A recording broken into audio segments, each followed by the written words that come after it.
back, everyone, to the Winning Play Podcast. I'm your host, Kendall Caps, alongside Robb Hugh and Drew James.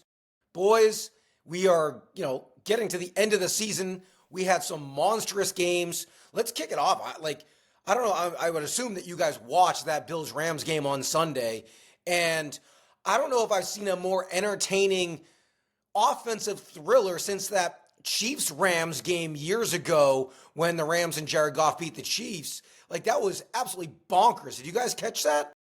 It was nuts. I was actually at work at Barney's Beanery.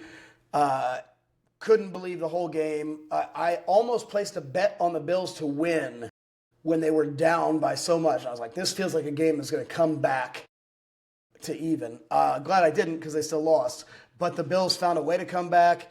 There was no defense played. It was really fun. I don't know. Robb, were you checking it out? Yeah, I was having a great time. I was actually at a Bears bar in Culver City. Ooh. Bears were getting stomped, so I was watching the Rams game instead.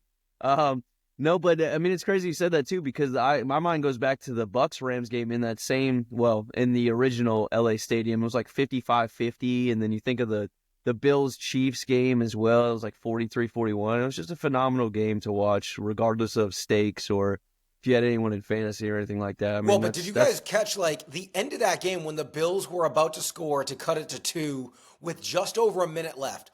They had 3 timeouts, first and goal from the 1, and they try a QB sneak. He doesn't get it, and they have to burn one of their 3 timeouts. The game ended on that decision to call that play. You cannot call that play. Now, yeah, once you've burned one, then you might as well QB sneak it, and he got in on the second try, because then at that point, you have to get an onside kick. Whereas, had they actually drawn up 3 passing plays, you score on one of them, you don't even need to win the onside kick, and you might be able to get the ball back. I was floored when I saw that happen, but nevertheless, it was a ton of fun, and it wasn't the only great game of the week. On Thursday, the Lions-Packers game, that lived up to the billing as well. Detroit, Dan Campbell, once again, just pulled out his nutsack and just put it on the table for the world to see. I mean, this dude, he lives and dies by, we are going to be aggressive, we're going to go for it. They went for it on 4th down 6 times in that game, getting 5 of them, including 2 touchdowns. That's almost unheard of. We say it, though. That last one was fucking stupid. Yeah, you got it, so you win the game. I mean, it wasn't because it worked. Why would you do disagree. that? Kick the field goal. Because if you kick a field goal, so let's say even if you make the 48-yard field goal, no, there's a minute left and the Packers have 2 timeouts. What do you mean you win the game? 48 seconds with 2 timeouts? You don't think Jordan Love, who has 31 points on the board already, can go 30 yards and kick a field goal and force overtime? And then if they win the coin toss, they get the ball, go score a touchdown, you don't even touch the ball again? No, of course it was a great call. What happens if you don't get that 6 yards a carry? I mean, did they get the when they were getting 6 yards a carry? They did. And guess what? They got 7. The real takeaway from this, though, should be, with Dan Campbell and his marriage with the Lions right now in its form with Ben Johnson in this offense. Now, Ben Johnson's probably going to leave after this year. But this proclivity to go for it on 4th down, and everyone knows it's coming before they get to 4th down. I mean, it opens up the playbook in a way on 3rd down that no other team in the league has. Except for maybe the Eagles. That's a good point. But the Eagles can't throw it. I don't even think the Eagles are going to go for it on 4th and 2 at midfield or on their own 40. Like they'll go for it on the goal line. Sure, the Eagles will, but the Lions, any 4th and 1. Yeah, but the Lions will do it anytime, anywhere, regardless of situation. Yeah. Won't take the points, and it's crazy because they're in such a groove offensively with having such a multiplicative offense. That on top of that, with the third, it's gamesmanship and algorithms on offense that no other team is prepared for right now. This is kind of like a new version of offense right now in a way that we're seeing. And if it were to continue for a couple of years, defenses would finally catch up. But right now, this is something that defensive coordinators can't really plan for situationally because it defies all prior stats. To me, it's like playing that guy in Madden who always goes for it. It's harder to prep because yes, he's going to have 3rd down open, and then 4th down, he's probably going to be able to get 2 or 3 yards. But what I have found consistently in Madden is that guy always ends up losing. That guy ends up paying for it at the end of the day. I will stand by it. Well, it's hurt Dan Campbell before. We've seen Dan Campbell lose on that. I think you kick the field goal every time, or you're risking the game on 4th and 1, which is great when you're getting it. But when you don't get it, if they get tackled in the backfield right there, that call looks like the worst call of the season. Like you had a field goal to take and didn't take it. But you're also so I don't know if you were paying attention, but after the game, Dan Campbell came out and talked about how he had specifically addressed his team prior to the game and told them they were going to be even more aggressive on 4th down because they were down 8 defensive starters and they knew they were going to have a really hard time stopping the Packers offense, which guess what? They had a hard time stopping the Packers offense. Absolutely. And if they kick that field goal, they might never see the ball and still lose the game. Whereas if they get 1 yard and they're averaging 7 yards a carry, they win the game. And that's exactly what happened. So, again, the players all knew, still talking hey, we're going to be aggressive. If they don't get it, it's the worst call of the season. But they got it. And I'm talking about reality. Yeah. Correct. Yeah, they got it. But that's why the marriage works out, though, because this Lions team is converting at such a high level. Like, I don't think he's going to be able to get away with this once Ben Johnson is gone and next year some pieces change and stuff like that. But this is built into their identity. Like, this is part of the reason why they're 12-1. You know what I mean? So, like Kendall said, the head fuck of it. Of they're gonna go for it, and I do it's agree. Demoralizing. It's absolutely demoralizing for a defense because they're not used to having to play all 4 downs consistently. Not even just occasionally, but when you play the Lions, anytime that they're past the 35-yard line, they're gonna go for it on the 4th down, and that's just not something that you're used to. When they went for it on their own 29, that was the one that really raised my eyebrows. Yeah, bro, that was you're on your own side of the field. That was nuts. But when you have an offense that can put up those type of points, but that was a completely different situation. This was, early second half. You're on your own 29-yard line. What are you doing? And then they didn't get it on that one. The Packers ended up scoring a quick touchdown afterward. But all right, so the Packers, they came up just short, but I think they've shown that they are a legit contender. They're a good football team. It knocked them back in the wild card standings. I want to take a quick minute before we dive into all the fantasy stuff and just take a look at where, the wild card standings look both in the NFC and in the AFC. Let's start with the AFC just because it's a little bit more clear cut, right? We got the Ravens, Chargers, and Broncos all 8-5, sitting in a pretty good spot. Indy and Miami are 2 games back. Cincinnati, with their win on Monday night, is 3 games back. Do you guys think any of those 3 teams have a shot at climbing over anyone to get into the postseason? Well, first off, the Colts obviously do because they play the Broncos this week. So they are 2 games back. The Broncos still play the Colts, the Chargers, the Chiefs, and the Bengals, who are a hard out, even though the team's not that great. The Broncos' schedule is ridiculously tough. And they play the Colts. So if the Colts can beat the Broncos this week, the Colts are definitely in the hunt. And the Broncos, their right tackle is apparently out indefinitely right now under undisclosed circumstances. It's a personal matter or something like that. And one of the strengths of the Broncos has been their offensive line, especially in the pass blocking game. They're the highest rated offensive line in the game right now for pass blocking. So I don't expect a huge drop-off, but, there are some factors here for Denver. If the Colts beat the Broncos this week, we looked at the rest of the Colts' schedule for the rest of the season? After they play the Broncos, who they need to beat, they play the Titans, Giants, and Jaguars to close out the season. Wow. Colts could easily win out if they beat the Broncos. And the Broncos... Let's not forget, the Colts are also a bad football team that could lose 2 of those 3. Whoa, disagree. The Colts You don't think they could lose 2 of 3? Football. Absolutely. I could see the Colts winning all of those games and then losing to the Jaguars the last week of the season. Not Kendall coming in with, let's not forget they suck. A bad football team. A bad football team, says the Patriots fan. They just beat the Patriots. That's sharp cutting analysis by Kendall right here. The Colts have already lost to the Jaguars this year. It's clear that they ain't that great. Thank you for making my point. If you look at the Colts' schedule, though, other than the Jaguars, they've lost pretty much to a murderer's row of the Vikings, the Bills, the Texans, the Packers. Pretty good teams. Maybe not the Texans. Division, yeah. We'll talk about that coming up. But could the Colts go 4-0 if they beat the Broncos and then play the Titans, Giants, Jaguars? Absolutely.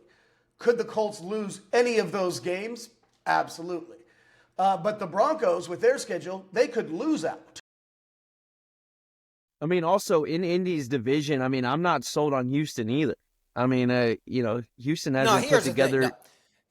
Let's slow the roll here. I get it. We're all in agreement that Houston has taken a big step back. Stroud's taken a big step back.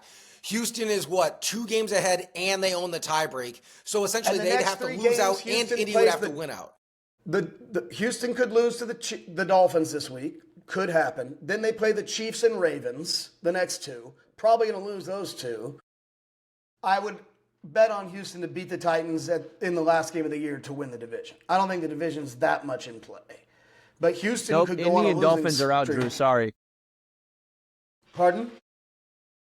I said nope. Colts and Dolphins are out, dude. My point, the Dolphins will not win out. They're going to lose one of these games. Right. So I don't think the Dolphins are that relevant. I think they're going to play spoiler. I think they might beat Houston this week. They very well could lose to Houston this week. But Houston's going to win that division. But the Colts, if they beat the Broncos this week, have 3 of the easiest games anyone has ever seen, while the Broncos play a very difficult schedule. Yeah, right, Denver's got a crazy that's schedule. All right, let's transition to the NFC because it's a little bit murkier over there. There's a lot more teams potentially in play. And so Minnesota, Green Bay, Washington, currently the 3 wild cards. The Bucs and Rams are both 1 game back of Washington at 7-6. Rams obviously still have their eyes set on their own division. And then Atlanta, Arizona, and San Fran are 2 games back. Again, Arizona and San Fran still in play for the NFC West, but it's going to be tough for both of those teams. I'm curious, is there anyone that you guys see currently out of the playoff picture that you feel pretty strongly has a chance to get in? Well, I mean, I like what the Rams are doing. I think within their the Rams still play the Seahawks. Yeah, the Rams. Yeah. I mean, the Rams are currently out of the playoffs. After that whooping they put on the Bills, that got closer than it should have been. The Rams are 1 game back and still play the team they're chasing. So I'd say the Rams. And they're humming. Their offense, now they got Puka, now they got Cooper. And they beat Seattle earlier this year. So if they do win that, they win the tiebreak. Now, granted, 100%. that would also imply they won out or they finished tied in the standings, which, the Rams are no guarantee. They have to play the Niners on Thursday night. And even though this isn't the same old Niners, the Niners have won 13 of 15 against the Rams.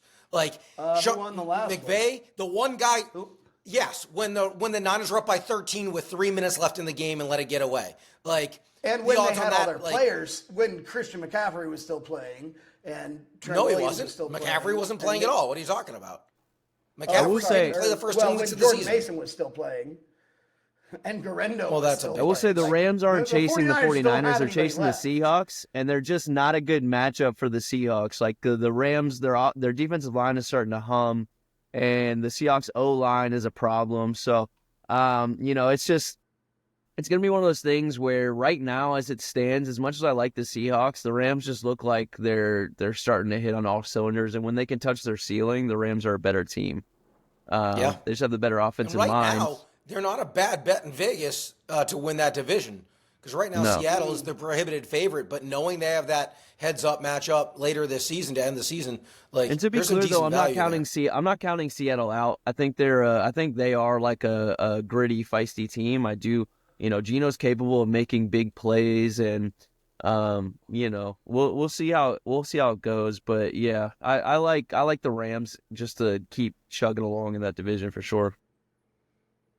All right, guys. Well, we're going to make the transition from real NFL to fantasy football playoffs, going from one set of playoffs to the other. The fantasy playoffs are here. Drew, you beat me in our play-in in our big-time money league, which really sucked. 5-1 head-to-head versus you guys. 5-1. Yes, you had a good year in that way. Rams blocked kick for a touchdown. I think that was the spread, wasn't it? Your defense gave up 42 points, and your fantasy defense still somehow was the difference in our matchup. Go figure. It was either that or Jonnu that was Smith really, really in frustrating. Overtime.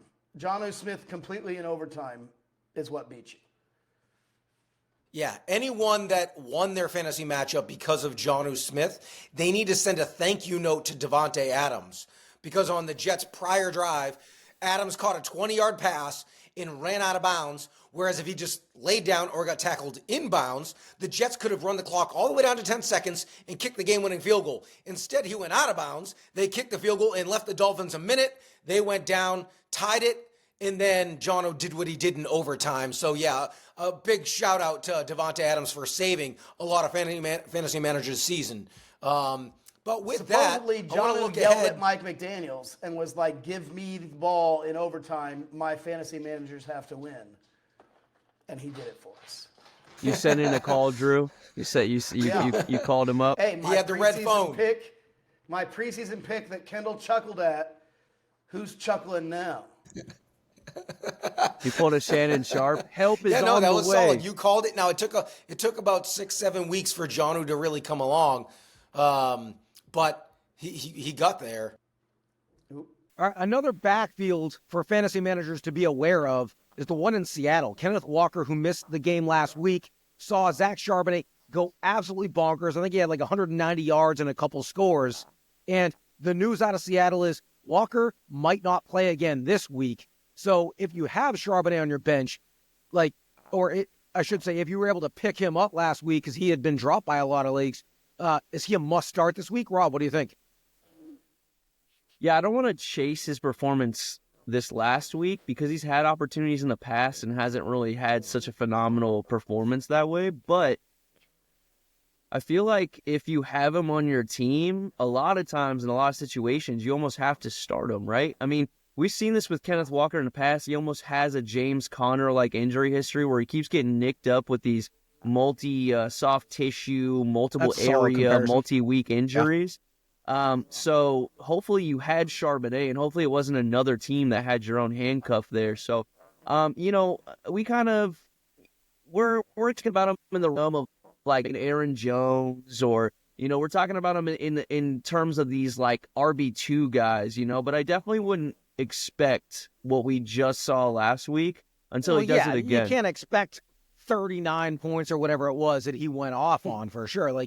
But like you said, he's a solid RB2 when Kenneth Walker's out, especially against, a subpar Packers rush defense this week, right? There's no reason to think that he doesn't get the vast. He was on the field for 80% of the snaps in last week's game. So, if he's getting that many touches and he's on the field that often, it's hard not to play him. All right, Drew, there's another guy. There's so many guys in different backfields that are staring at massive opportunities via injury. And another key one worth keeping an eye on, Bucky Irving left the Bucs game early this past week. Rashad White filled in, did a very, very good job. He's always had, some productivity throughout the season, mainly because of his pass catching ability. But in the red zone, he's always been utilized. And it sounds like Bucky also might not go this week, probably moving Rashad White well up the ranks, right? Yeah, I'll let Rob take the lead on this because that's his team. But you're probably starting Rashad White this week, at least if you're in need at running back. He's looking pretty good. Yeah, I mean, it's just a situational thing, right? So, I mean, if Bucky isn't 100%, which he won't be, he'll be on limited snaps even if he can play. But it's also another thing where we haven't found a ton of success on intermediate and deep passing this year, too. So a lot of work is going to be naturally funneled back down through tight ends and running backs as well in the passing game. And that's kind of built. That's what our scheme is built on, right? So the Chargers D is stingy against running backs. We've seen that. But Rashad White's usage isn't really traditional in that sense. He gets a lot of work on the screens. He gets a lot of work on these gap scheme counters. So, I mean, I do think that from a usage standpoint, even against a tough matchup, I mean, you should fire up Rashad White. I think he's going to get all the goal. He's going to get red zone work, the creative that way, and he'll get 5 targets in the game. So, it's chasing the usage. He's probably a low-end RB2, I would say, with upside, with spike upside in that offense, I think. And there's another guy that probably has some serious value going into the fantasy playoffs that you never thought would be possible just a couple of weeks ago, and that's Braylon Allen. So the Jets' interim head coach, Jeff Ulbrich, said this morning, talking about Breece Hall, who missed last week, Breece, he's struggling a bit. We'll see how it goes. Knowing the Jets' season is already over, they were officially eliminated from playoff contention, and Breece Hall is the running back of the future with the Jets, I could absolutely foresee the situation where they just shut him down for rest of season. And even though Braylon Allen didn't have some game-breaker type game last week, he's still got the vast majority of the work. He caught 4 balls out of the backfield, had 40 yards receiving, 40 yards rushing. Like, that's another guy that was available on waivers last week. He might still be in some leagues because the news was so late that Hall was out. And if that's the case, he's worth, at the very least, flex consideration as your fantasy playoffs approach. I'll tell you something, though. Watching that game, watching that game, somebody that a lot of people are missing out on, Isaiah Davis, had actually only one less carry than Breece Hall and also caught 3 passes and had the touchdown. Looked like he was getting the goal line work. Isaiah Davis, a name that nobody's talking about, who's a solid pickup, I think, for the rest of the season. Yeah, I picked him up. I have Braylon Allen and him on a team, and I have a bye, so I can afford to just sit and wait for a week with these guys. And I absolutely did that because I watched that game into its completion. It was a straight up 100% split between him and Braylon Allen. 50-50. And perfect. Yeah, and I'll tell you, man, as good as Braylon Allen looked earlier in the year, he's kind of really plateaued and doesn't look like quite the same explosive player. And Isaiah Davis, when he came in, man, he had serious juice. Like, watching when you that watch game, him, I mean, my takeaway was Isaiah Davis is the one to have. I know. So I was hard for me to fully drop Braylon, but I picked up Isaiah, and I'm just going to sit here and watch them for one more week because I personally think that they're going to shut Breece Hall down. They've been very... Rob, you might have the luxury to do that. The vast majority of fantasy managers that are in the playoffs do not have that luxury. I can't imagine you feel comfortable starting Isaiah this week. I don't feel comfortable starting either this week, to be honest. But I will say, Isaiah Davis is the type of guy watching versus Braylon that I would take the shot on over Braylon. But it's tough. Yeah, you're right. I mean, I'm in a situation where I can sit and watch, and I wouldn't want any part of that backfield if I had to start one this week. One other thing worth keeping an eye on, we followed this throughout the entire season. Isaiah Pacheco, in this past week's win for the Chiefs, another nail-biter where they kicked a game winner, and how it just keeps happening every single week, how they win. But nevertheless, I digress. Despite the fact that the overall production wasn't there, the snap share and touches heavily in favor. So Pacheco's first game back, 50-50 split with Kareem Hunt. In his second game, 75-25 in favor of Isaiah Pacheco. And he did have 55 yards on 18 carries, just under 4 yards a carry. Got a couple catches out of the backfield as well. Now, granted, that was against a really stingy Chargers defense. They face a little bit more of a soft rush defense this week in the Browns. Isaiah Pacheco, even though I don't think at this point you can count on him as a rock-solid RB2, he can probably be started, I think, at the very least as a flex in the majority of leagues. Do you guys agree? Yeah, I'm starting him. Like you said, the Chargers defense is very solid, and Pacheco didn't score, which if you're starting him, you're hoping for touchdowns. Yes, he does look good. I would say Kareem Hunt's almost a drop candidate. He's getting all the work. It's going to be Pacheco. You're hoping the Chiefs get the ball down to the 5, and then Pacheco takes it in. But I'm definitely starting him as an RB2, I would say. Yeah, and of the three of us, I've been the most vocal on being hesitant about starting him since he came back and stuff. But this is the first week that if he was on my team, that I would feel better about starting him for sure. I mean, I kind of mentioned he was going to get worked in as Kareem kind of got worked out.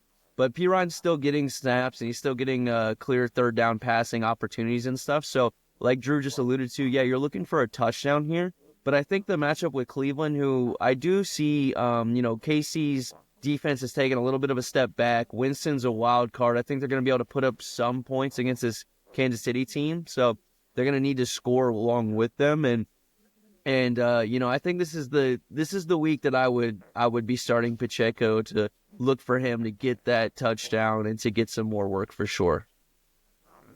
All right, guys, let's take a look at some of the wide receivers in fantasy. And it's interesting. Most of the big horses that, you've ridden to get to this point, Jamar Chase, Nico Collins, Puka Nacua, Justin Jefferson, Amon-Ra, like some of the guys that went in the first, second rounds of drafts, obviously you're starting them. But, man, look at their matchups that they're going to face in the first round of the playoffs. Jamar Chase facing the Titans secondary, which has allowed the least fantasy points to wide receivers. Nico facing the Dolphins defense, giving up the third least fantasy points. Puka playing San Fran, who ranks 26th against receivers. Justin Jefferson just got shut down by the Bears 3 weeks ago, had 3 catches for 30 yards. And Amon-Ra playing the Bills secondary, which maybe they're a little bit more open to allowing some passing yards after what we saw this past week against the Rams. But I'm curious, Rob, are any of these guys, are you tempering expectations because of their matchups? Or is it just, hey, whatever they're projected, I plan on getting from these guys? Yeah, I'm not really worried about Jamar Chase, Puka, or even Amon-Ra. The two I'm more worried about are Nico and Jefferson. And it really has more to, Nico is more about the QB play. CJ just hasn't looked right all year. And while Nico is like really that guy, and since he's come back, he's done well. I'm just hesitant against this secondary, and CJ's been making me nervous all year if I have shares of that wide receiver room. And then Justin Jefferson, he's better than all the secondary players on Chicago, but at the same time, this Vikings offense, he popped off this last week, but this Vikings offense seems the last couple weeks that if Sam doesn't like the look to Jefferson, then he seems happy to go to Addison and Hawk and some of these other guys. So it's more like if they were to force Jefferson the ball like Jamar Chase is forced, then he would absolutely produce against the Chicago team. But if Chicago wants to fully dedicate to taking Jefferson out, Kevin O'Connell and Sam Darnold have seemed lately to be satisfied with moving on to Addison. And so that's a problem in fantasy because you want to see them be stubborn with their star receivers, and that just hasn't been happening with the Vikings lately. Okay. I actually like him in that matchup because Buffalo's defense is built to stop the deep passes. So I'm on Raw working these crossers and the underneaths and stuff like that. I actually think they're a pretty good matchup for that deep. I just want to throw that out there. I actually think that he'll be a pretty solid setup, especially because Buffalo can put up points. So they're going to be needing to put up points, maybe, but Lions can do that any other way. But I would say I'm not as worried for Amon-Ra like that in that sense. Yeah, I'm with you there, Rob. So from some of the guys that we know we are starting, let's take a look at some guys that you drafted expecting to be starting every week, including this week in the fantasy playoffs, but maybe you shouldn't be. A.J. Brown, who went late first, early second, just about every draft. Marvin Harrison in that same range. Both of them massively underproducing. DK Metcalf, that guy, can someone put out an APP for this guy? JSN has clearly ascended to be the wide receiver 1 in Seattle. It's not even close at this point any longer.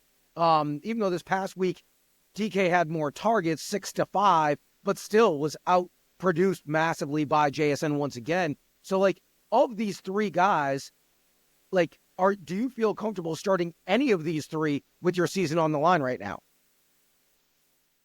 I'm starting A.J. Brown.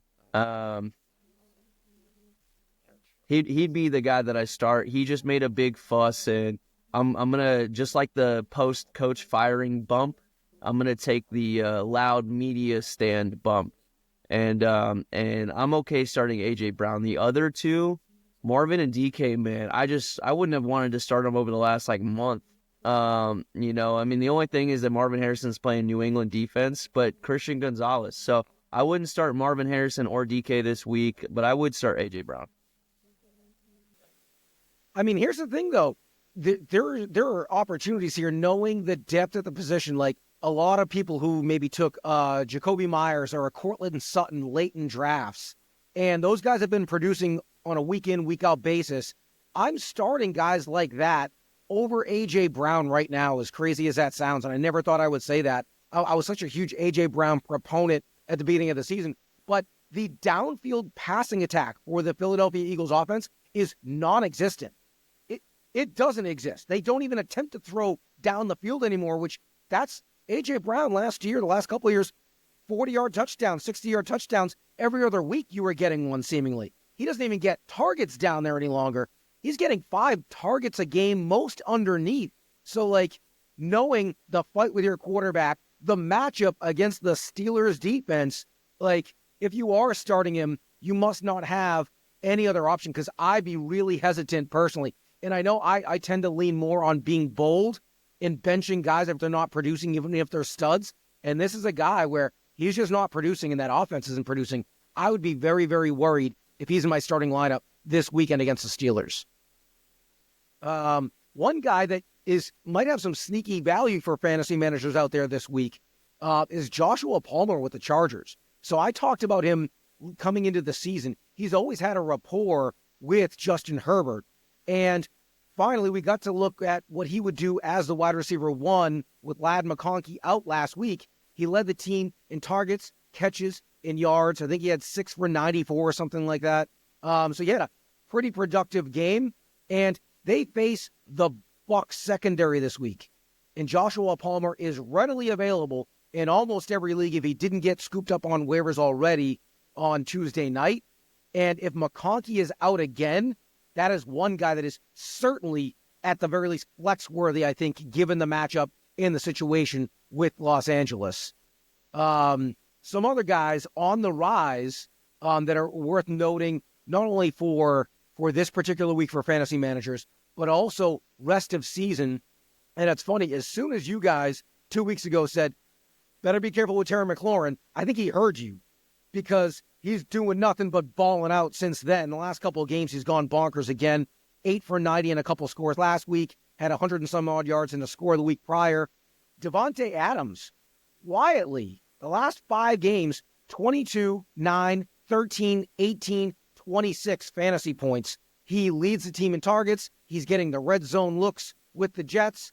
The Jets said they're not shutting Aaron Rodgers down. So that's another guy that continues to ascend. And I think at this point is probably ranked as a wide receiver 1, which, Rob, I can't imagine we foresaw that coming for Devontae Adams, a little over a month ago. I mean, I think people did when the trade news first came over. People were excited for him. But look, I mean, Aaron Rodgers just threw for 300 yards for the first time in 35 games. 35 games. Wild. So, go Jets, right, Drew? But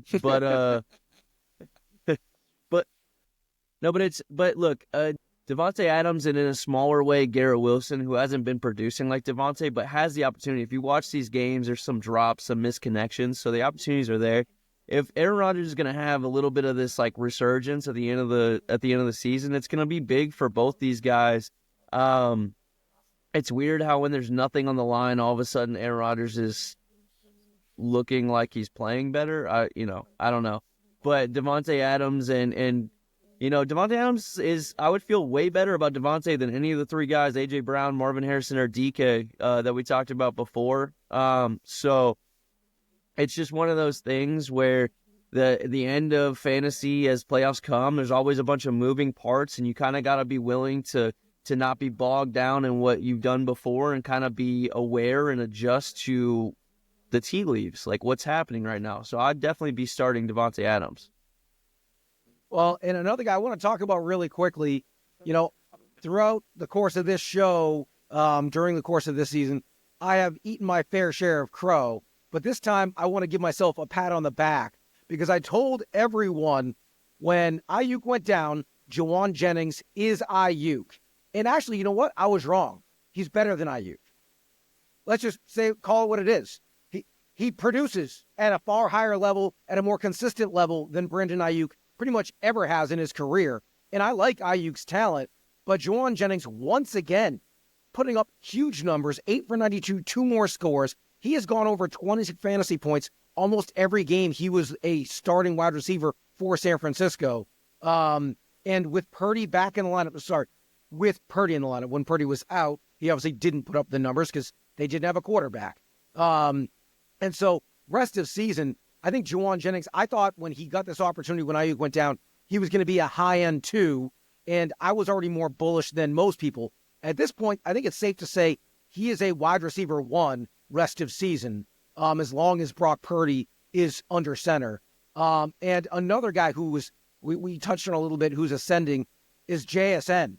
Like, at this point in Seattle, like, he is the wide receiver 1, had 5 for 81 in a score last week. So you got to be feeling really, really good about where you drafted him and starting him every week through your fantasy playoffs.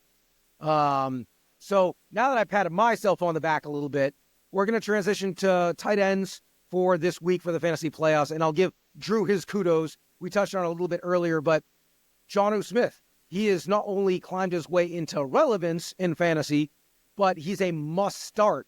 And I think it's safe to say there's a number of guys that fall right into that category, right? That are absolutely must starts and headlined with Jonnu Smith and what he's been doing, right? Well, I mean, yes, I did pick him as my preseason pick, and you laughed and said, oh, Jonnu Smith's going to do whatever. And I was like, no, he's going to get the ball. I will say that as regulation ended this week, I was pretty concerned about Jonnu Smith. 1 target, 0 catches.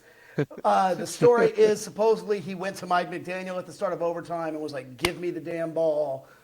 And they did. It was screen Jonnu, screen Jonnu, screen Jonnu, Jonnu touchdown. Went really quickly. While you might take from that, I should be scared of Jonnu, I would, as a Dolphins fan, I would say I think McDaniel learned that lesson, and we're going to be feeding Jonnu the next couple weeks. I'm starting him over, I would say, pretty much everybody except maybe Brock Bowers. I don't know. McBride is tough because he hasn't caught a touchdown all season. Yeah, but he gets 16 targets a week and catches 9 of them. Like, he does. Like, it's unbelievable. I've never seen a target share this high, this consistent for a tight end. Like, it's uncanny. Let alone, I think and hasn't scored a touchdown. I've never seen somebody targeted this much that hasn't scored. But I think at this point you could say Kittle, Bowers, McBride, Njoku, Kelsey, Jonnu Smith, Laporta, and Andrews are probably locked into your lineups. Someone might push back on Andrews, but he has 8 touchdowns the last 7 weeks. Like, at the end of the day, you need I'd push back touchdowns. on Laporta a little bit because I mean, what are your options in tight ends? But Exactly. Well, here's the thing: the remaining tight ends that you're looking at are Hawkinson, who's been hot and cold since he came back; Ingram, who's mostly been cold because he doesn't have a quarterback; Ferguson, who they've been a dumpster fire; Kincaid, we don't even know if he's going to play; Cade Otton has disappeared ever since Mike Evans came back; Hunter Henry. Well, he still scored 10, but yeah. Well, this past week, the 2 weeks before, he scored 4 and 6. And Tucker Kraft. So there's 7 guys, and I'm obviously taking I'll throw Laporta one over more all in there 7 for of those you guys. real quick. The last 3 weeks, Laporta, he's scoring touchdowns. Like, at the end of the day, you need tight ends to score touchdowns a lot of the time, and he's doing that. So I think if we lock in those 8, among those 7 tight ends to fill out, let's say, a 10-team league, which of those 7 guys, give me 2, Rob, that you want to start, and then, Drew, I want you to give me 2 as well. Of the non-obvious? Yes. Okay. I mean, a name that you didn't mention that I actually am high on for the rest of the season is Freiermuth. So I'm big on that. I think Russell has kind of found his groove with him. He's found the end zone a couple of times. He's getting targets. So I actually like the Freiermuth play. And then for this next week, I like Hunter Henry versus Arizona. The problem with Tucker Kraft is that he's touchdown dependent in that offense, and I think he's talented, but I don't like his usage. The Green Bay offense is always like kind of the whack-a-mole offense and stuff like that. So of the 3, I'm looking at Hawkinson, Hunter Henry, but I'm big on Freiermuth. So I'd probably go top 2, Freiermuth and Hawkinson this next week. Interesting. How about you, Drew? I mean, yeah, I guess if Hawkinson's not on the list, I'm putting Hawkinson, but again, kind of touchdown dependent. I like Evan Ingram is one who's I don't love Evan Ingram, but if he's getting the target share, if Mac Jones can throw him a touchdown, he's playable. I'm kind of concerned if I don't have one of those 8 that you listed. I'm pretty worried about my tight end slot at this point because everybody after that is kind of need a touchdown or what are you doing? Hunter Henry though, I would also throw him in the mix. What do you have? I think 15 this week, something like that. Hunter Henry looks like a startable tight end. He's the only guy for Drake May. Every week. If he's you're his in number a full one target. PPR league, he never surpasses 15, but he's never under 7 or 8. He's generally been 7 to 11 almost every week this season. So it's like you're not getting much of a ceiling, but he has a floor. Only one touchdown, so that's kind of his floor. Yeah, is 11 to 15.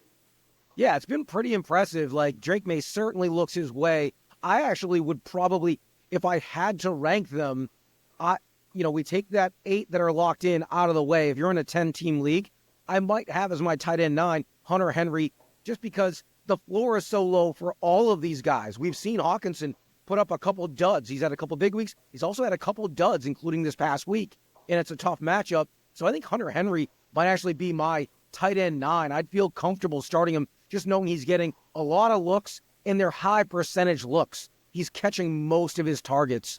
So he's someone that, I would feel comfortable starting. And then I'd probably say, I guess Hawkinson is number 10. Maybe Cade Otton. If the Chargers look to double off and take away Mike Evans, Otton, maybe he gets back to some more relevance than what we've seen. But it's certainly, if you don't have one of those 8 guys, you're going to have to be really, really picky in deciding on who you want to go with. All right. Last position I want to dive into as we are about to kick off the fantasy playoffs is quarterbacks. And let's start with Baker Mayfield. Right now, he is QB4 on the season, which, obviously no one saw that coming. And I'm sure, Rob, you were probably higher on him than most people, but nobody saw him being QB4, 14 weeks into the season. But, man, I have some reservations about starting him in this week. He's playing at the Chargers. He's turned the ball over 5 times the last 3 games, had 4 picks the last 2 games. He's only gone over 19 points once since week 9. So where do you fall on starting Baker Mayfield this week?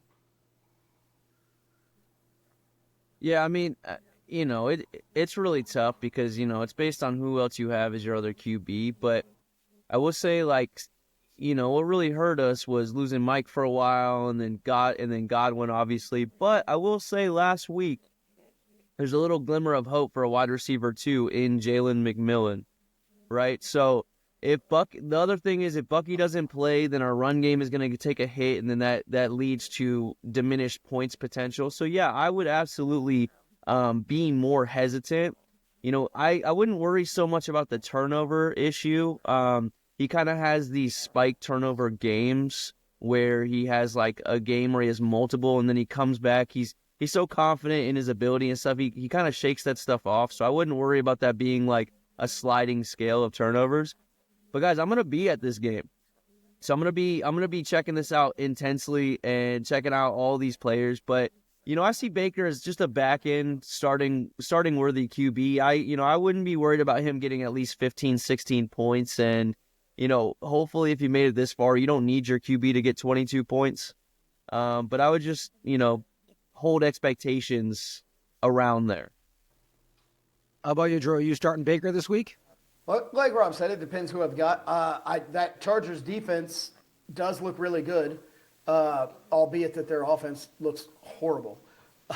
But I'm worried starting anybody against the Chargers. Baker, like Rob said, I think you can count on him for 15. He's not going to do the 25 he did this week every week, and I don't think he's going to do it this week. So if I've got a Jalen Hurts or somebody, I'm starting him over Baker, but he's right in the middle of the pack for me.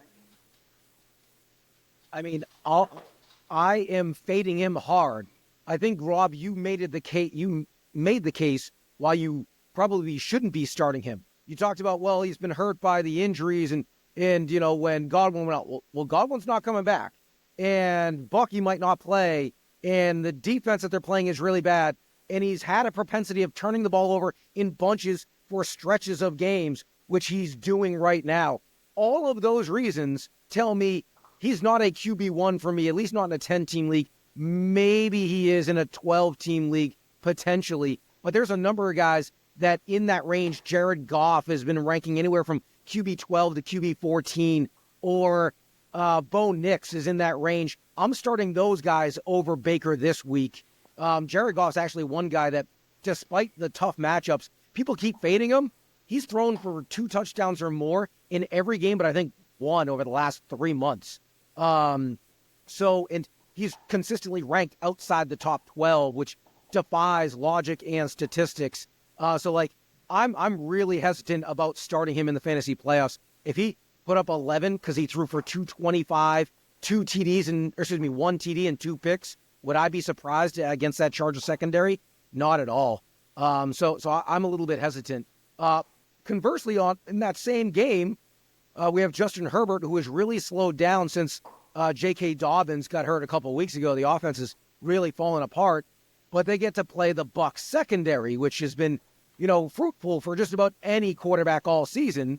So, Drew, are you starting Justin Herbert this week in the fantasy playoffs? Hell no. I'm starting Aaron Rodgers over Herbert, who's outscored him so far this year. Herbert had 3 good games against the Browns, the Titans, and the Bengals. And now he plays the Bucs. Yeah, but I'm Who's not allowed starting. the second most fantasy points to quarterbacks? If I'm in the playoffs, it's not because I was starting Justin Herbert. I probably have a better option if you've made it this far, because that Chargers offense has been awful. When's the last time they did score 34 versus the Bengals? Other than that, I don't think they've scored 30 points all year. I think that's the only game. Yeah, I mean, for me, it's pretty easy if McConkey's probably out. If McConkey's out, I'm not even considering it. Yeah. If McConkey's back in, it's something to consider. Then you're looking at if you have like a Geno Smith or something like that. Geno's only been good for like 14 points, kind of steady. So the potential upside for Herbert, something like that. But yeah, if McConkey's out, I mean, I'm not Herbert even all year though. I'm not even considering him unless he has his guy. I'd be starting Brock Purdy over him. I'd be starting Jordan Love, Matthew Stafford, Aaron Rodgers over him. I'd start Caleb. Well, you're Williams naming over him. all guys that were ranked well ahead of him. Like, you're not telling anybody No, anything really. anybody didn't know. Matthew Stafford. The guys you just named were all ranked. Stafford is the only one that you named that wasn't ranked inside the top 10 every week this season. I'm starting Brock Purdy's Jameis Winston QB 13 on over the season, Justin so I don't Herbert. think that's. I'm starting guys like Purdy. Jameis Winston. I'm And he starting also guys missed some time. Yeah. All right, so one last little tidbit that I want to talk about really quickly while we're on the subject of quarterbacks. I touched on Goff and how productive he's been as of late. Sam Darnold, another one. For a little bit, it looked like he was starting to turn the ball over quite a bit, turning back into his old self. He rectified that in a big way this past week through 5 touchdown passes. Now he faces a Chicago defense, which, the secondary has been pretty good for much of the year. It's mostly been their rush defense has been a hole. So Darnold, Goff, and even maybe Bo Nix against Indy, all guys that are ranked outside the top 12. But do you feel comfortable starting these guys in the fantasy playoffs? I'm very happy starting Darnold. He's scored more than 24 straight weeks now. One of those was against Chicago, where he scored 25, who he's playing this week. So I'm not that worried about the matchup. Not so pumpkin anymore, huh, Drew? Yeah. I'm turning the corner. Now I will say the 44 this week against Atlanta is some of the worst cornerback play I've ever seen in my entire life. You got guys falling down. Justin Jefferson is gonna have a 30 tough... yards open.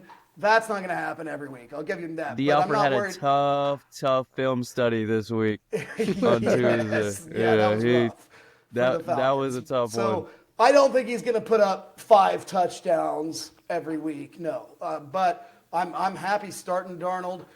Bo Nix, if you've got Bo Nix, I feel like you're playing him. Yeah, he had only 15 this week against the Browns, but outside of that, he's been pretty solid as a starter all year.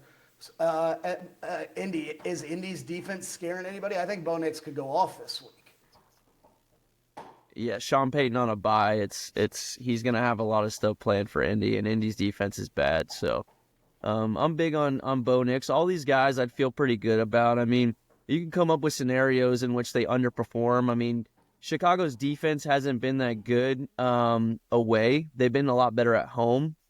Yep. So, I mean, you could say that. But Jared Goff in Buffalo, I mean, there's different situations, right? Like, Buffalo's defense, their run defense is suspect. So, if Jared Goff and the Lions decide to run instead and lean off the pass, then you could see a little bit of an underperforming thing by Goff. But if Buffalo puts up points, then Goff's going to have to too. So you'll see that too. I mean, I just think you're happy with these guys. They've been on heaters, and that's what you want in the playoffs. You don't want to hope that guys reverse lower scoring weeks when you need them most. You want to see them have a pattern of high scoring games built up, and that's what Darnold and Goff are, and that's what Bo Nix has done for most of this season. So I think I'm very happy with lately. That's the thing. He's kind of plateaued a little bit. And there's a very specific reason as to why that is. He's no longer running the football whatsoever. He has 9 rushing yards the last 5 games total. He doesn't run the football. And yet, okay, he only had 14 this week. Last week he scored 23. The week before he scored 37. Yeah. He scored 20. I mean, his plateauing has still been pretty solid. Yeah, Bo's fine, especially against that. I like the situation. Indy's defense is one of the worst in the league. We kind of don't talk about it like that, but it's one of the worst. And so, and coming off a bye week with Sean Payton. Bo Nix, Tua, Patrick Mahomes, Jared Goff. That's 10 through 13. You can only start 2 of them. Who are you starting, Drew? Tua, who's the quarterback 1 for the last 5 weeks. He scored 30 points every week for the last 5 weeks. Okay. How he's ranked 11 is ridiculous to me. So who's your other one? Probably Bo Nix. Yeah, he'd be my like, I've got him in a league. I'm starting him happily against Indy's defense, who I think is pretty bad, especially like their linebacker play. I think Bo starts running a bit more again this week, but I'm taking Bo Nix. Okay. All right, guys. Well, that sums up, diving into all the positions for fantasy managers this week. We hope that all of you do well. I hope I do well. I hope you two do not do well. But with that said, let's move on to some key games going on in Week 15 in the NFL. And we're going to kick it off with the Thursday night game.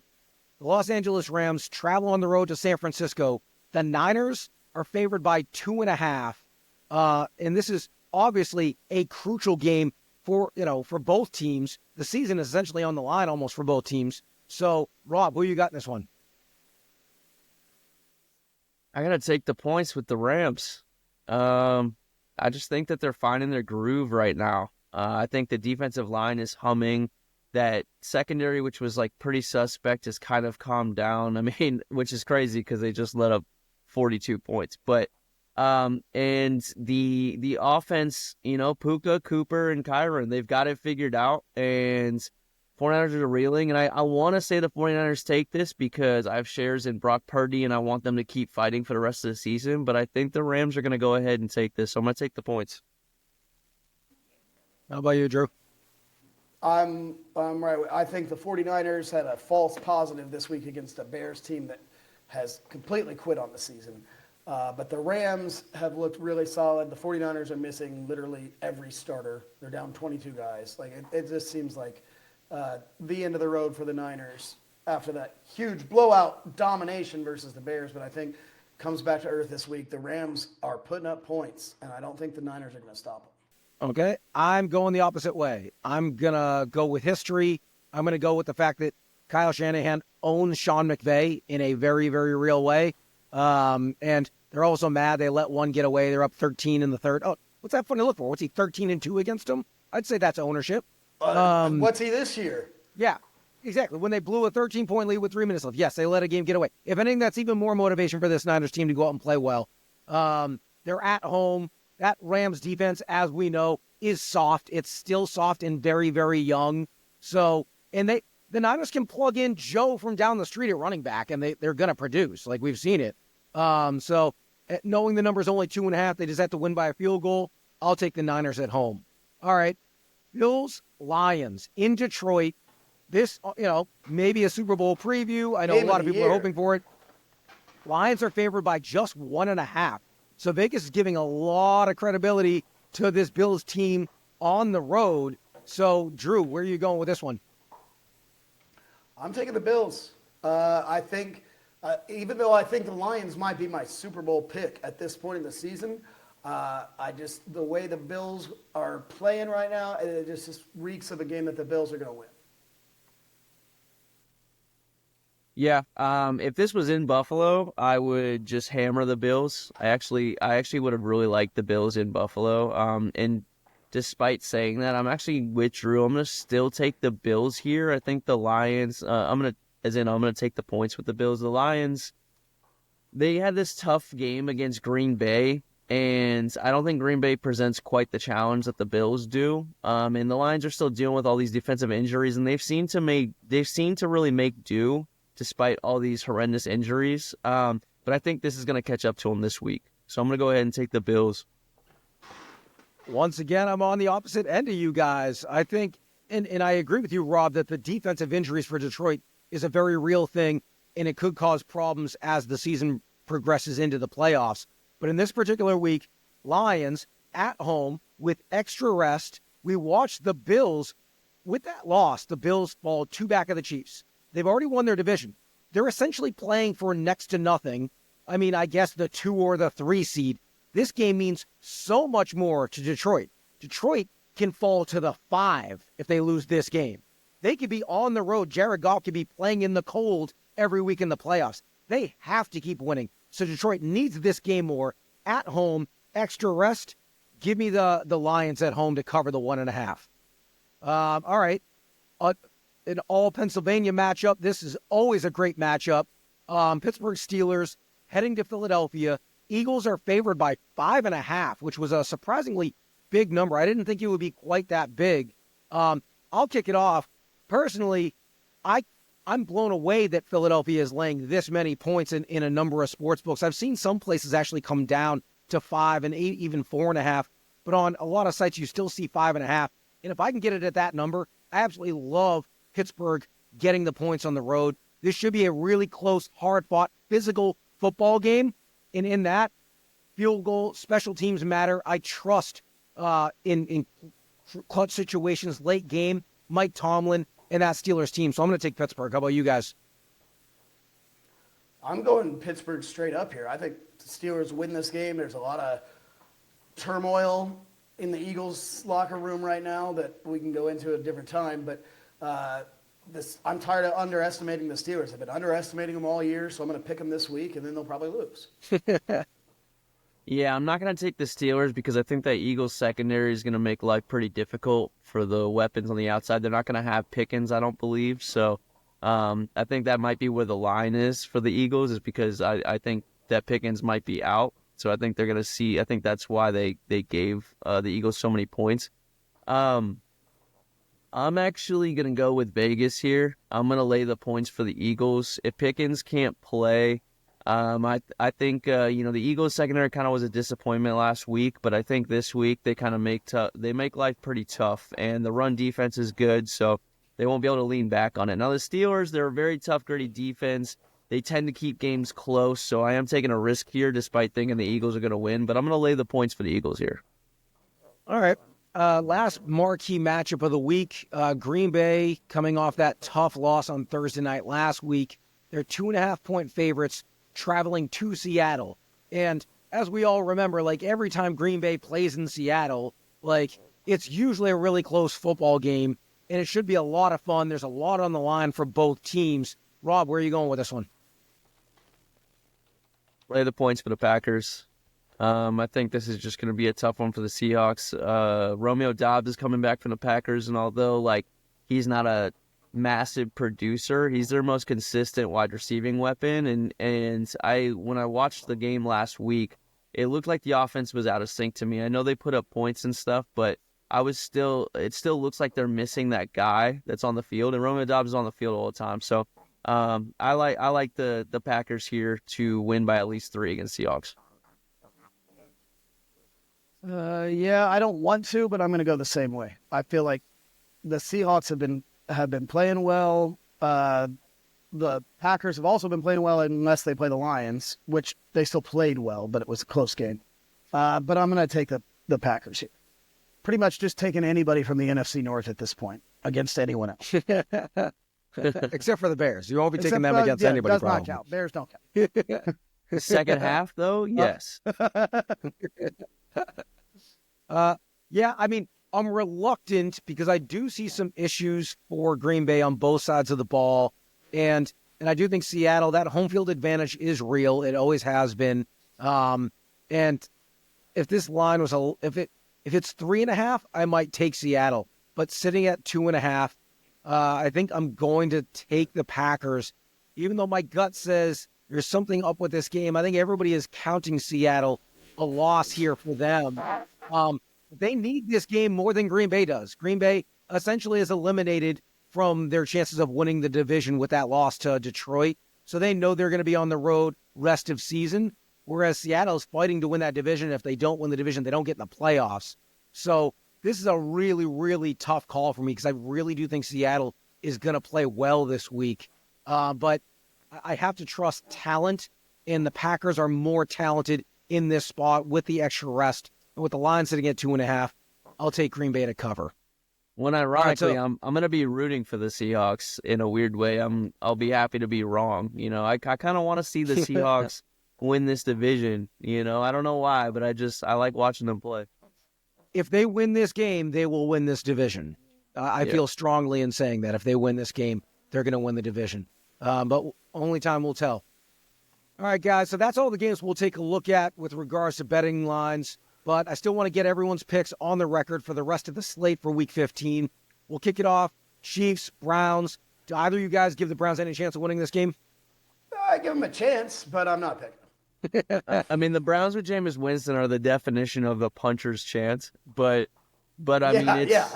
But Jameis could throw 5 touchdowns and only 3 picks, and then they're in good. But I mean, honestly, who even cares? Because Kansas City has some voodoo doll, freaking voodoo doll for each team under the bed, and right when the other team's about to win, they have some little girl take a pin and poke the voodoo doll for the team right as they're trying to kick a field goal or something. So you're obviously taking the Chiefs then. I will say, of all the games this year, one they could lose, yeah, this one makes sense. I could see the Browns winning. Yeah, because J-Mo just... But I could see this being that game that the Chiefs lose by 15 because Jameis goes off. Jameis is like Forrest Gump. And all that to say, we're all going to take the Chiefs. Still taking the Chiefs. Life is like a box of chocolates. Anything can happen. You never know what you're going to get, It's... All right, how about Cincinnati traveling to Tennessee? Oh, Cincinnati. I'm going to take Tennessee here. Their defense looks great. Every offense looks like it can produce versus the Bengals, and now that the Bengals are kind of out of it, I don't see them get it together. I'm going to take the Titans here. I'm with Rob. I'm going to take the Bengals. They're officially still alive with that win. After the game they talked about, they know they're still alive and they're going to keep playing. And when Jamar Chase said we have to score every possession, then they went out and almost scored every possession again. And, the Titans averaged 11 a game. So I'm going to take the Bengals. And by the way, Will Levis hurt his shoulder. So that's not really being talked about, but he hurt his shoulder, so he might not be 100% for this game. No, that's probably irrelevant. With or without him, their offense is terrible anyway. Washington at New Orleans. Drew, where are you going with this one? I like the Commanders here. I know they've been a little on the struggle tip lately, but I'm taking the Commanders. Yeah, Derek Carr's out. I mean, New Orleans defense is terrible. Their offense is going to be worse. I want to say some words with that, but it's going to be Washington. Yeah. Enough said. No Carr, no chance. Commanders win this game. Ravens, Giants. I'm pretty sure we're all taking taking the Ravens.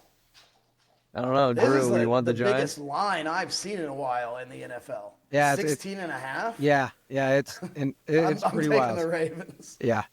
All right. Here's one that's interesting. The Carolina Panthers hosting the Dallas Cowboys. First time in a couple of years Carolina's favored in a game.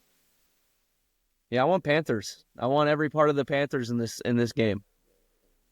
But by the way, the Cowboys, The Cowboys look a little better than I think a lot of people would assume with Cooper Rush. That CeeDee Lamb is still producing stuff like that, but Carolina looks actually legitimately solid. So I'm taking Carolina here.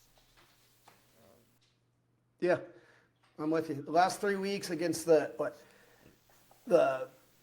Chiefs, Eagles. the Buccaneers, the Eagles, all of them they lost by 1 score. I'm going to take them here, but I do agree with Rob. Cooper Rush actually looked serviceable. I'm going to take the Cowboys in an upset. I think their defense is playing much better since Micah came back, and they'll show it again this week. And Deron Bland. Jets in Jaguars. Take your pick. Have fun. The Jets are back, the loser baby. Is whoever the has Jets to watch back. this game. Are they? We all know my philosophy here. Pick against the Jets, and you can't go wrong. I'm going to take the Jags. Aaron Rodgers, I believe, said on the podcast this week, if they lose to the Jaguars, he will instantly retire. So I'm rooting hard for the Jaguars. The problem is I can't tell if you're kidding or not. No, he actually said that on the Pat McAfee podcast. Oh, wow. Well, I'm going to take the Jets in that one. Not for the lulz, just because I think they're going to win. Yeah, I'll take the Jets. They have more talent in a battle of two terrible teams. And Dolphins their whole team at is called the Texans. Jags. This is a really good game. Dolphins at Texans. I got the Dolphins here. Dolphins are playing well. Houston's playing like pretty mediocre. I just see a big game for Joe Mixon, but besides that, I don't, Mixon and Nico maybe, but I'm going to take Miami here. They're playing well. The Texans are over 500, so I'm taking the Texans. The Dolphins can't beat anybody with a winning record. Yeah, I'm with you. I'm going to take the Texans as well. Colts and the Broncos in Denver. Drew, who you got? I'm taking the Colts. The AR revenge tour continues. I'm taking the Colts. Yeah, Mile High Stadium. Maybe Richardson throws an 85-yard bomb. I don't know. That thin air, the ball travels further. I'm kidding. I'm going to take the Broncos. I mean, they have a week off. Sean Payton with a week off is he usually comes out with a pretty solid game plan. So, got to take the Broncos. You took the words out of my Both mouth. teams with a week off. Yeah, but only one has a competent head coach. We talked It hurts about because it's true. New England. Yeah, so with that said, officially, I'm also taking Denver. New England traveling to Arizona. Do either of you guys give the Patriots a shot at winning? Yeah, because Arizona, I told you guys all year long I don't trust Arizona. I give them a shot at winning. But are you picking them? I should have said. Are you taking New England to win? No, but actually, you know what? I am. No, we're not. You know what? I am. This is going to be an upset pick for me just because I'm going to lean into Arizona defunct and not believing in Kyler and all that stuff like that because they've proven it right. They've been so up and down, left and right. And I could totally see them. I could totally see Drake May surprising them. They take this game off lightly. I'll see them. I'll see with a backdoor upset. All right. I can see it, but I'm not taking it. I'm taking the Cardinals. Yeah, I am too. I'm taking Arizona. The Bucks at the Chargers in a crucial game for both teams. True? I'm taking the Bucks here. I don't think the Chargers can score enough to keep up. It's in LA, so it's a home game for the Bucks. I'm taking Tampa Bay. I mean, I don't even care about substantial analysis and all that stuff. I paid some good money to go to this game, so I'm gonna pick the Bucks to win, so that I didn't waste my money. You will be one of the Bucks fans in attendance. Yeah, I'm gonna be one of the home strong, one of the home crowd strong. I'm gonna take the unofficial road team in the Los Angeles Chargers playing in Los Angeles. I think the physicality. This is the kind of game why you went and got Harbaugh. He will win this game, so I'm going to take the Chargers at home. To be fair to that game, real quick though, there are some things in flux. We don't know if McConkey's playing. We don't know if Bucky's playing. these are big players that really would affect the outcome, I think, for all of us if we knew whether or not they were playing. At least it's one for each team. Okay, Monday night, Bears at Vikings. I'm going to go out on a limb here and say we're all taking the Vikings. Yeah. The Bears look like they are completely done with this season. Yes. I could see Caleb putting up like 150 or 200 yards in the second half, but yeah, it's got to be the Vikings. They're a better overall team. They're ready for the playoffs. All right, and last game of the week, and I'm really curious to see where either of you guys go with this. Atlanta, which has lost 4 straight, goes on the road to face the Raiders. Who do you got? If it was Aiden O'Connell, I would have picked against the Falcons. They're a mess. They're in free fall. Kirk Cousins is like 0 touchdowns and 8 interceptions over the last like month and a half. But with Desmond Ridder, former Falcons quarterback, by the way, with Desmond Ridder at the helm, I just can't pick this Raiders team. I think that this is going to appear to be a get-right game for the Falcons, but I think it's going to be like a fake get-right game. But I do see, Kirk's been putting up yardage and stuff like that. He's been putting up yardage. It's kind of like, actually, last week my analysis was spot on. He moved between the 20s and then flopped like he has been the last weeks or last month. So I'm going to take the Falcons here, but almost as just like you have to because it's the Raiders with Ridder, kind of thing. I would pick by the way, I'd pick the Giants over the Raiders with Ridder right now, just to let anyone know where I'm at with how I feel about Desmond Ridder. So I mean, I'm not giving the Falcons that much credit. I do not want to be misconstrued as giving those guys credit. I do not. I'm just taking it away from the Raiders. Yeah. I think, it being in Vegas on a Monday night, the Raiders will be in the game. Maybe their defense plays well. Maybe Max Crosby has a big game. But yeah, at this point with Desmond Ridder under center, I don't see how you could possibly take the Raiders in that spot. So I'm with you. I'm going to take the Falcons. All right, guys, we're going to pivot to Kendall's Corner. Last week, we once again hit our tease of the week, hit the 3-team teaser, made some more money. This week, we're coming back with the Moneyline Parlay. One of the absolute locks of the week is Washington against the Saints. Saints don't have Derek Carr. They don't have a quarterback. They're not winning that game. Cincinnati against Tennessee. Tennessee can't score points. You need to score points to keep up with Joe Burrow on that offense. And Baltimore against the Giants, obviously that's a win. You put those 3 together, you get even money. I defy you to tell me which one of those 3 teams is going to lose. Even money. Let's go make some money. For Rob Hugh and True James, I'm Kendall Caps. Catch us here next week for the second round of the fantasy playoffs. Good luck to everyone.